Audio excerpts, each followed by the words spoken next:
اعتبار سے کمزور ہونے کی بنیاد کے اوپر اس جمعیت علماء کی سرپرستی اور جمعیت علماء کی رہبری اور جمعیت علماء کے جو ہے ان کی حوصلہ افزائی کی بنیاد کے اوپر اس بچے نے وہ کارہائے نمایاں انجام دینے کی کوشش کی ہے اور کر رہی ہے، جس سے سماج کو ایک پریرنا اور سماج کو جو ہے ایک حوصلہ ملتا ہے۔ ہم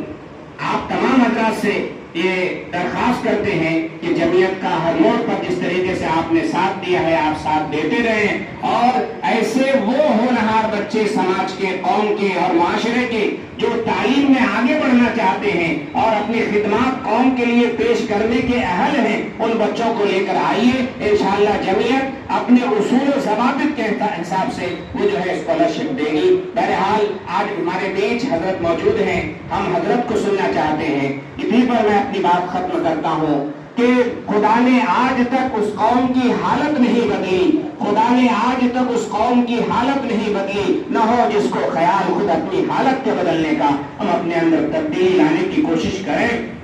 اور سماج اور معاشرے میں الفت و محبت کے پیغام کو عام کریں۔ اس وقت سماج میں، اس وقت اس ملک میں جس طریقے سے نفرت کے ماحول کو بنا دیا گیا ہے اور نفرت کی آگوں کو محبت کے پانی سے ہی بجھایا جا سکتا ہے، محبت کے برف سے بجھایا جا سکتا ہے، اور اس سلسلے میں جمعیت علماء جو کام کر رہی ہے، ہندوستان کی کوئی دوسری تنظیم اس لیول پر کام نہیں کر رہی ہے۔ اور میں دارالعلوم دیوبند میں رہتے ہوئے مولانا اسد مدنی صاحب رحمۃ اللہ علیہ سے ملا کرتا تھا، دارالعلوم دیوبند میں رہتے ہوئے اس زمانے میں جمعیت سے میں جڑا ہوا تھا، جمعیت طلبہ جو جڑے ہوئے تھے۔ میں آپ کو بتا دوں اس زمانے سے جمعیت ہر موڑ پر چوکنا رہتی ہے، جب ضرورت پڑے سماج کے لیے، معاشرے کے لیے، اور اس ملک میں گنگا جمنی تہذیب کو کیسے باقی رکھا جائے اور گنگا جمنی تہذیب کے لیے کس طریقے سے کام کیا جائے، اور جمعیت علماء بخوبی اس کام کو کر رہی ہے۔ میں آپ سے گزارش کرتا ہوں کہ ملک میں نفرت کے ماحول کو کیسے ختم کیا جائے، مثبت انداز میں پوزیٹو